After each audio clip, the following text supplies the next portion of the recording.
साथ जो आजकल इस्तेमाल कंप्यूटर वगैरह होते हैं, और उसके अलावा जो तालिब इल्म टॉप करते हैं उन्होंने जो फीसें अदा की वो भी रिफंड करते हैं। ये सिर्फ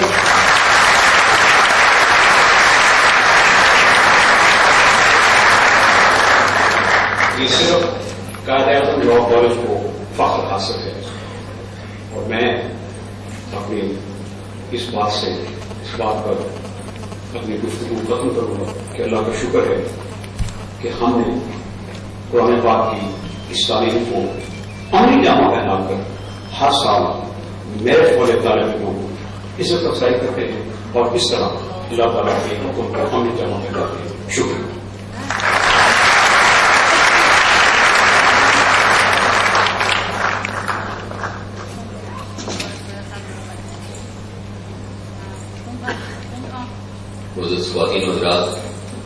हमारी दिली ख्वाहिश तो ये थी कि हम जितने भी हमारे मुअज़्ज़ज़ मेहमान ख़ुसूसी टेबल पर तशरीफ़ रखते हैं सबको दावत कलाम दें, लेकिन वक्त की कमी के बायस ऐसा करना मुमकिन नहीं है।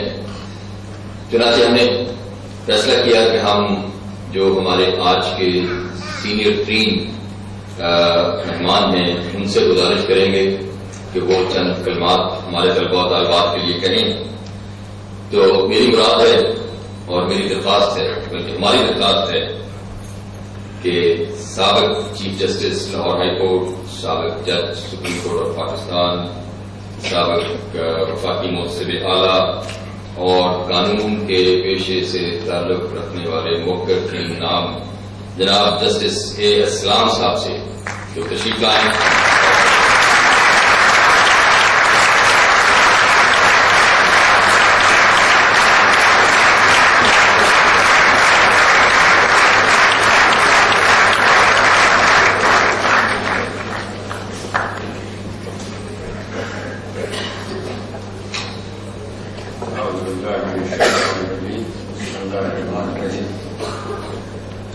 Chief guest, Mr. Aftab Sherpao, Federal Minister of Interior, Government of Pakistan, Mr. Nafiq Malik, Principal of the Quaid-e-azam, Law College Lahore, ladies and gentlemen, it is a pleasure to have been invited by an old friend, Sayyid Aftab Sherpao, senior advocate, teacher, and the principal of the Quaid-e-azam Law College Lahore, and their colleagues, to attend 18th Annual High Achiever Award Ceremony 2005.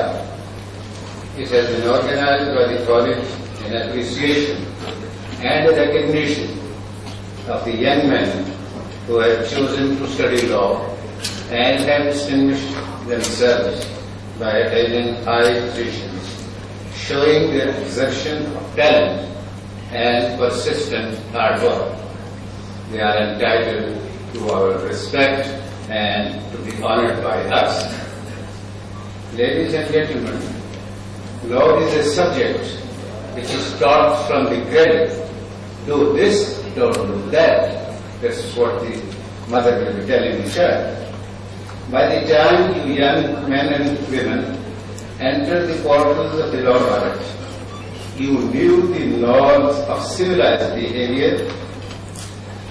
Here your teachers introduce you to the formal enunciation of principles of law which govern the relationships of individuals, groups or the state, the harmonious working of which brings about balance and justice in the society. Who could be more entitled to respect than those who teach you these principles? I congratulate and salute your teachers who devote their time and energy to educate you in law. I commend those who have got distinction of excellence in their studies with one word of advice. Don't sit on your laurels. Strive on to retain and acquire more. Always say and pray, Rabbi Zidni Ilman. Allah give us more knowledge. My dear friends, law is a fascinating subject. More you know, more you enjoy and more you find to learn. If you practice law according to its norms, it will never fail you. But its demand is total dedication of your body and soul. And so, it does not allow you to roam around. Concentration and perseverance are necessary requisite for success. As practitioners, you stand by the side of the people who are seeking their rights. In order to do so, there are cardinal principles which you must follow. The moment a client comes to you, listen to him patiently, carefully, and try to understand what his case is. Then read his papers thoroughly from A to Z without leaving anything, and consult the legal provision and precedents on the point, and then advise him on the course of action. If he agrees, then talk about the fees.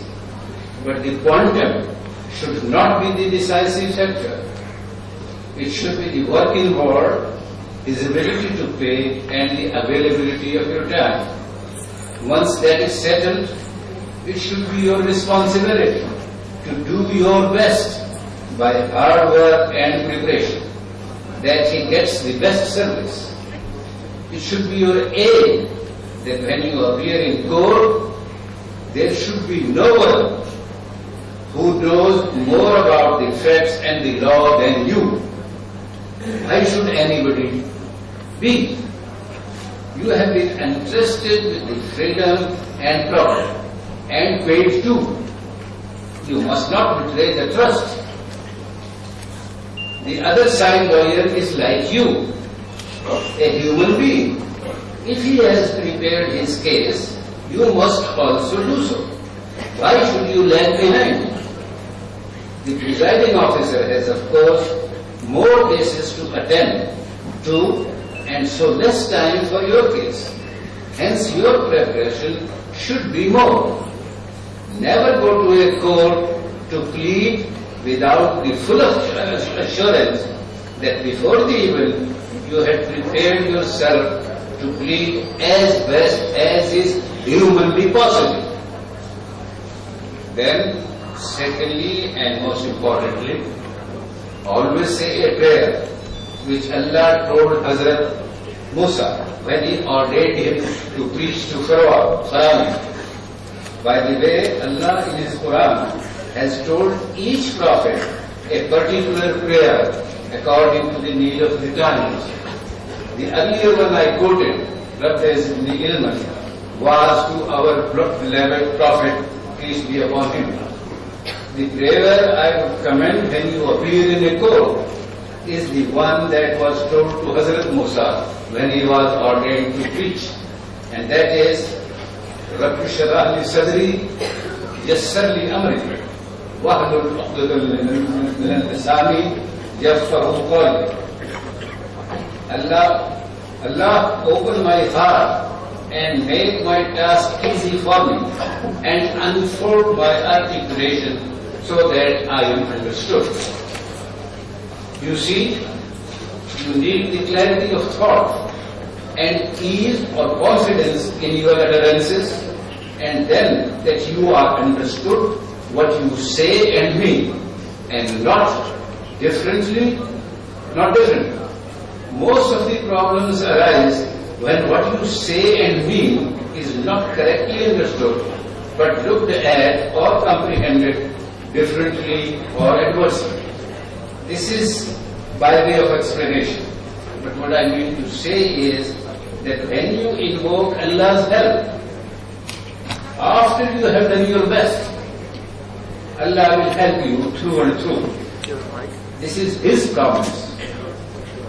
Hasn't He said that He never lets anybody's efforts go waste? And anybody means anybody, even if they don't believe in Him. Haven't we seen that those who strive to reach the moon, they land on it? The third thing is